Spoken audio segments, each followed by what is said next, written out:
Assalamualaikum warahmatullahi wabarakatuh. Selamat pagi anak. Bagaimana kabar kalian ini? Belajar dari rumah, tetap semangat ya. Jangan lupa subscribe.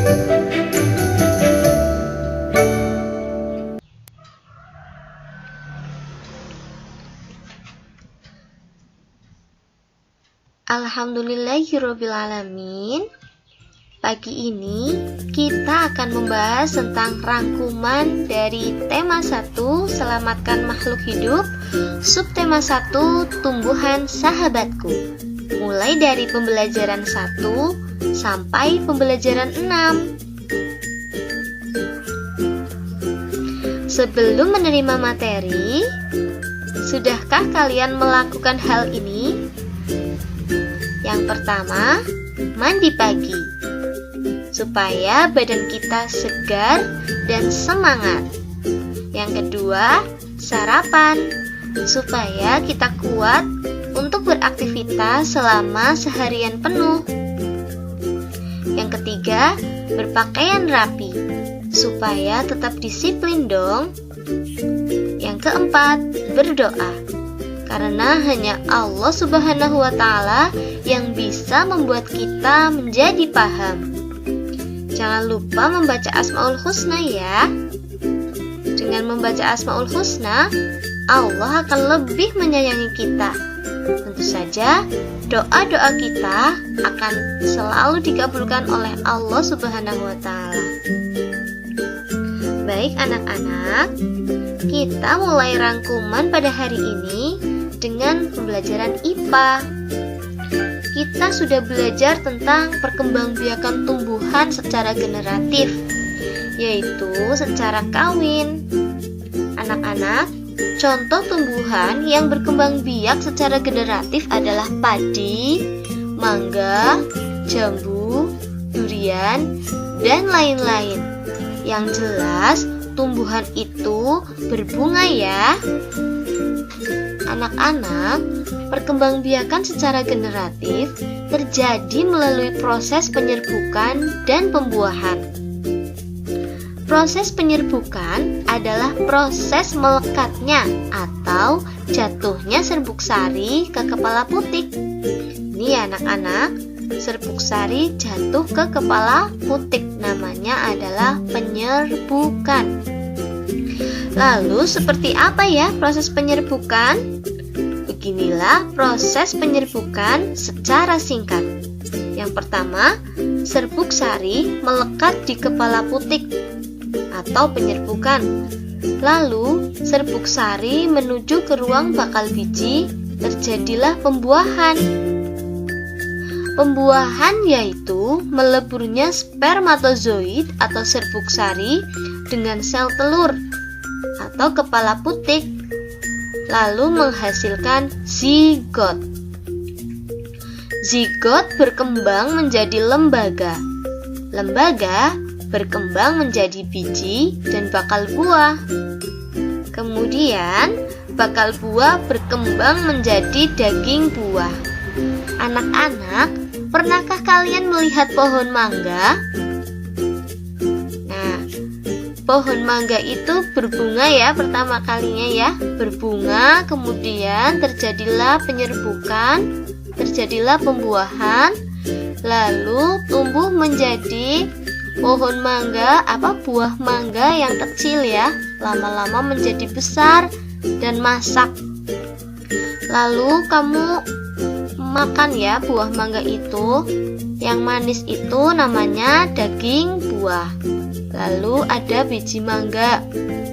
Dan jika ditanam, biji mangga itu akan menjadi tumbuhan yang baru. Nah, itulah proses perkembangbiakan tumbuhan secara generatif pada pohon mangga. Lanjut ya anak-anak. Dari tadi kita bahas tentang penyerbukan. Ternyata proses penyerbukan itu ada berbagai macam loh. Macam-macam penyerbukan. Penyerbukan ini dibedakan menjadi penyerbukan dengan bantuan angin atau yang sering dikenal dengan anemogami. Kedua, penyerbukan dengan bantuan hewan atau zoidiogami. Yang ketiga, penyerbukan dengan bantuan air atau hidrogami. Yang keempat, penyerbukan dengan bantuan manusia atau antropogami. Anak-anak, kita ingat ya, jika penyerbukan dengan bantuan angin, biasanya ciri-cirinya itu mahkota bunganya berukuran kecil, warnanya tidak mencolok. Terus bunga itu memiliki tangkai sari yang panjang dan tidak memiliki kelenjar madu. Serbuk sarinya pun ringan, banyak, dan berbulu. Kepala putiknya besar dan kadang berbulu. Beberapa contoh tumbuhan yang penyerbukannya dengan bantuan angin yaitu seperti tumbuhan padi, jagung, kelapa sawit, dan lain sebagainya. Lalu, penyerbukan dengan bantuan hewan. Hewan yang kamu tahu sering membantu penyerbukan itu hewan apa ya, anak-anak? Iya, benar. Kupu-kupu, lebah, kelelawar, bahkan bekicot ya, atau siput itu mampu membantu penyerbukan, dan burung-burung juga mampu membantu penyerbukan. Nah, biasanya penyerbukan dengan bantuan hewan ini memiliki ciri-ciri warna mahkota bunganya mencolok, mahkota bunganya besar, memiliki bau yang khas atau bau yang harum, memiliki kelenjar madu atau nektar. Jadi, pada kepala putik itu terasa lengket ya anak-anak. Kemudian, yang ketiga, penyerbukan dengan bantuan air atau hidrogami. Anak-anak, siapa sih yang mengalami penyerbukan dengan bantuan angin, air maksud Bu Guru? Yang mengalami tumbuhan dengan bantuan air biasanya tumbuhan yang ada di dalam air, seperti ganggang, ya, dan hidrilla. Kemudian yang terakhir, penyerbukan dengan bantuan manusia atau antropogami.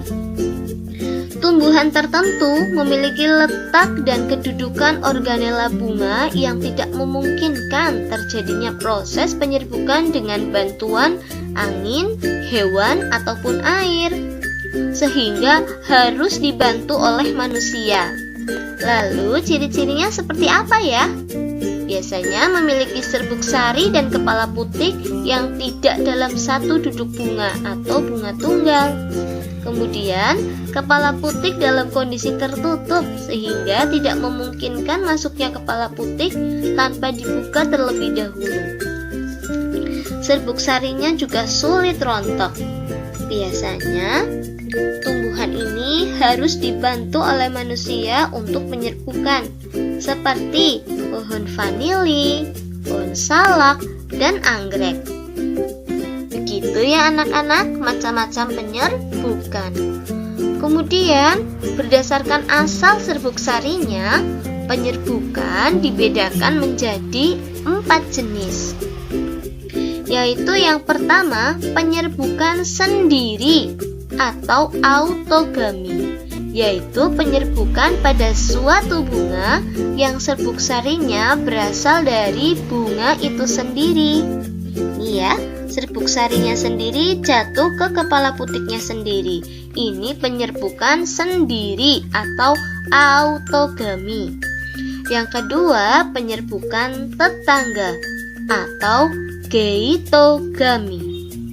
Penyerbukan tetangga merupakan penyerbukan pada suatu bunga yang serbuk sarinya berasal dari bunga lain pada tumbuhan tersebut. Misalnya ini ya, serbuk sari dari bunga yang ini jatuh ke kepala putik serbuk sari dari bunga yang ini jatuh ke kepala putik serbuk sari bunga yang lain tapi dalam satu tumbuhan.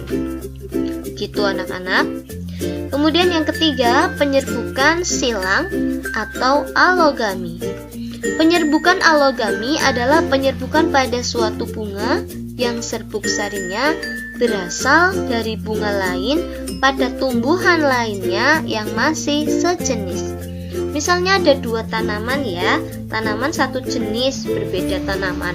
Kemudian ini penyerbukan silang, serbuk sari bunga yang satu jatuh ke kepala puting serbuk sari pada tumbuhan lain, bunga yang lain ya anak-anak. Jadi tumbuhannya berbeda akarnya ya.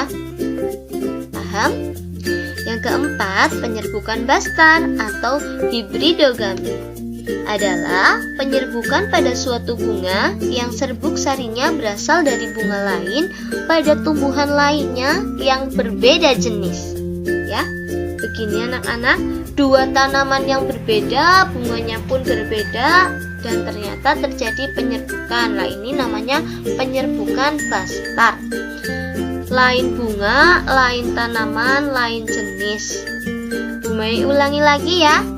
Penyerbukan sendiri, autogami, terjadi pada bunga itu sendiri. Penyerbukan tetangga atau geitonogami, yaitu lain bunga, satu tanaman. Penyerbukan silang atau alogami, lain tanaman tetapi satu jenis bunganya ya. Kemudian penyerbukan bastar, lain bunga, lain tanaman, lain jenis. Meskipun materinya banyak, bismillah ya anak-anak, semoga kalian paham dan bisa mengerti apa yang Bu Mei sampaikan. Jangan lupa sambil ditulis atau membaca materi dari buku panduan ya anak-anak, dari buku paket maupun LKS.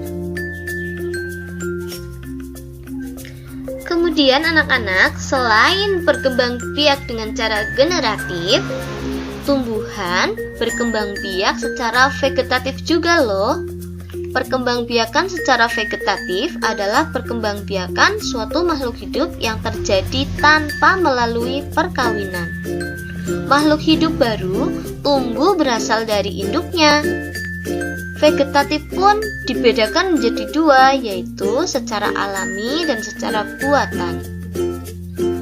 Perkembangbiakan secara vegetatif alami telah kita pelajari ya, yaitu yang pertama dengan tunas. Contohnya pada pohon pisang. Yang kedua dengan tunas adventif.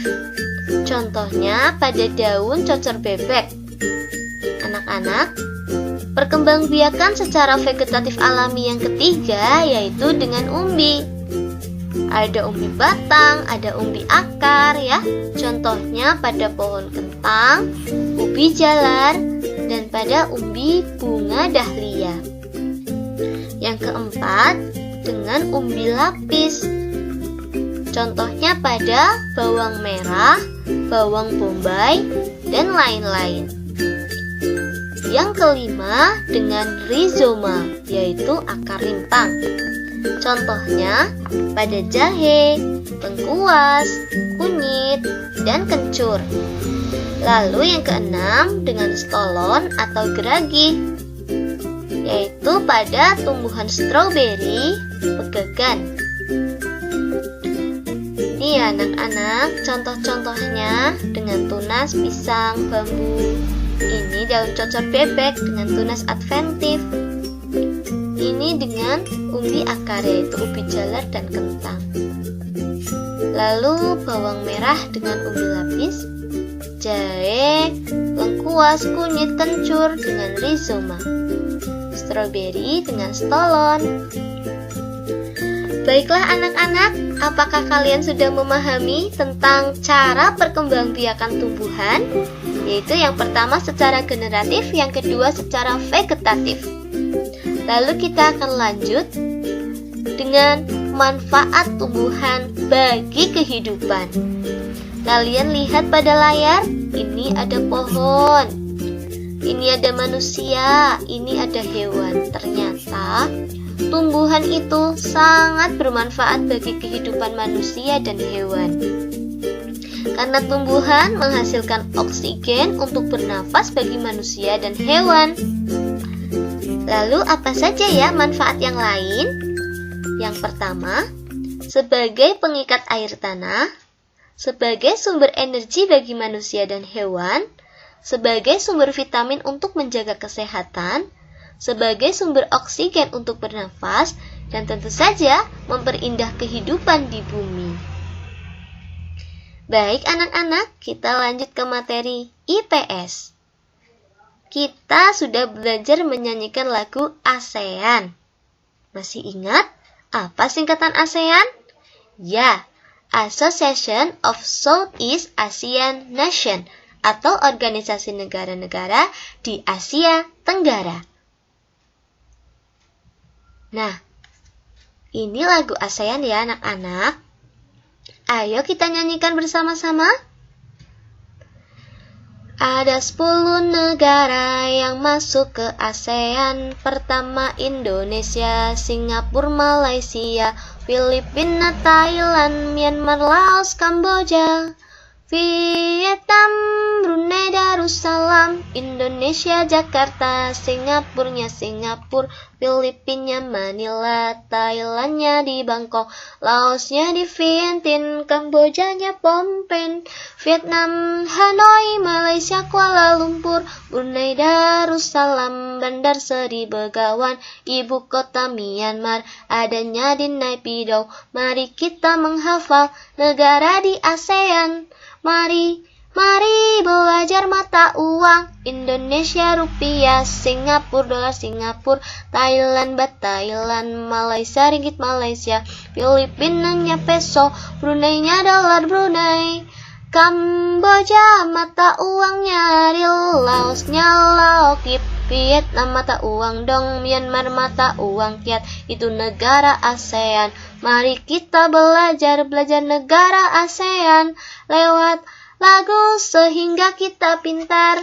Ya anak-anak, kalian juga harus hafal bendera-bendera di negara ASEAN ya anak-anak.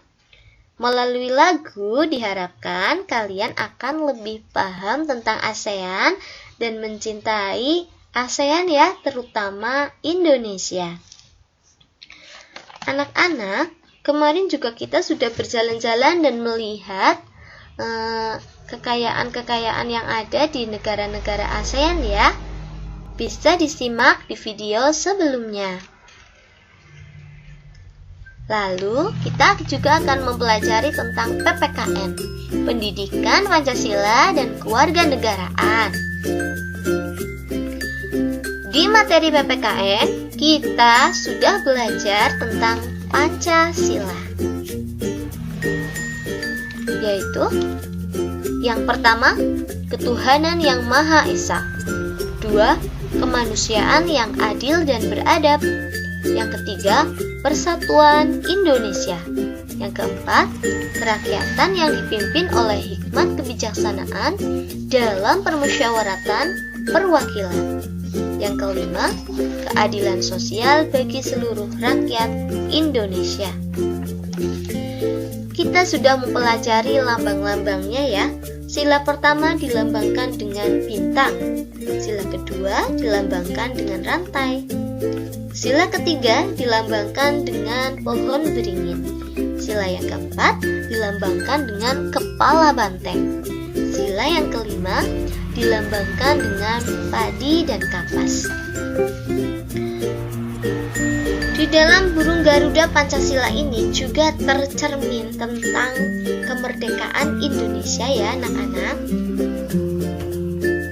Semboyan Indonesia adalah Bhinneka Tunggal Ika atau berbeda-beda tetapi tetap satu jua. Yang pertama, kita akan belajar sila yang pertama yaitu ketuhanan yang Maha Esa. Contoh penerapan nilai Pancasila dalam kehidupan. Sila yang pertama, ketuhanan yang Maha Esa. Yang pertama, takwa terhadap Tuhan yang Maha Esa. Yaitu apa? Menjalankan semua perintah Allah dan menjauhi semua larangannya. Yang kedua, toleransi dan penghormatan kepada agama atau kepercayaan lain. Yang ketiga, kerukunan antar umat beragama. Yang keempat, tidak memaksakan agama atau kepercayaan kepada orang lain. Yang kelima, semua aspek kehidupan seperti politik, sosial, budaya, ekonomi harus dijiwai oleh nilai-nilai ketuhanan. Yang selanjutnya adalah sila yang kedua, yaitu kemanusiaan yang adil dan beradab. Contoh penerapannya adalah kita harus menghormati hak orang lain. Yang kedua, harus bertindak adil. Yang ketiga, selalu bersikap sopan dan santun. Yang keempat, saling menghargai pendapat. Yang kelima, berani mengakui kesalahan. Yang keenam, membantu teman yang sedang mengalami musibah. Yang ketujuh, mencintai, menghormati, dan menaati nasihat orang tua. Masih banyak lagi contoh penerapan sila pertama dan sila kedua. Kalian bisa temukan dalam kehidupan sehari-hari ya anak-anak. Yang ketiga, Persatuan Indonesia. Contoh penerapannya antara lain, yang pertama, cinta tanah air dan bangsa Indonesia. Dua, bangga sebagai bangsa Indonesia. Yang ketiga, rela berkorban demi bangsa dan negara. Yang keempat, menjaga kerukunan antar anggota keluarga. Yang kelima, tidak saling memaksakan kehendak. Yang keenam, kerjasama dalam setiap hal baik. Yang ketujuh, mengikuti upacara bendera dengan hikmat. Yang kedelapan, menjaga dan melestarikan budaya bangsa. Bagaimana anak-anak? Cukup jelas penjelasan dari Bu Mei? Kalian bisa menemukan penerapan contoh pada kehidupan sehari-hari ya. Tetap semangat anak-anak. Nah, yang ketiga, yang selanjutnya kita belajar materi tentang SBDP, Seni Budaya dan Prakarya. Di sini kita telah mempelajari tentang karya seni patung. Seni patung adalah karya seni rupa 3 dimensi atau 3D yang diciptakan membentuk bahan bervolume yang dapat berupa bahan lunak, sedang, dan keras. Patung dibuat dengan cara subtraktif dan aditif. Subtraktif artinya mengurangi bahan seperti dipahat atau dipotong. Aditif artinya menambahkan bahan seperti mengecor dan mencetak. Ada berbagai macam bahan untuk membuat patung. Yang pertama, bahan lunak seperti tanah liat, lilin, clay, sabun, dan sebagainya. Yang kedua, bahan sedang yaitu kayu randu, mahoni, waru, dan sebagainya. Yang ketiga, bahan keras seperti batu marmer, batu granit, batu andesit yang berupa. Yang keempat, seperti semen, pasir, emas, timah, logam, bahan kimia, resin, fiber, dan lain-lain. Lalu, 5 teknik pembuatan patung. Yang pertama, teknik pahat. Yang kedua, teknik putsir. Yang ketiga, teknik las. Yang keempat, teknik cor. Yang kelima, teknik cetak. Baik anak-anak, bagaimana? Cukup jelas ya? Kalian juga kemarin sudah berlatih membuat patung sederhana. Bu Mei sudah melihat hasilnya dan terima kasih, hasilnya sangat bagus. Yang selanjutnya, bahasa Indonesia. kita sudah mempelajari tentang ide pokok dan kalimat utama.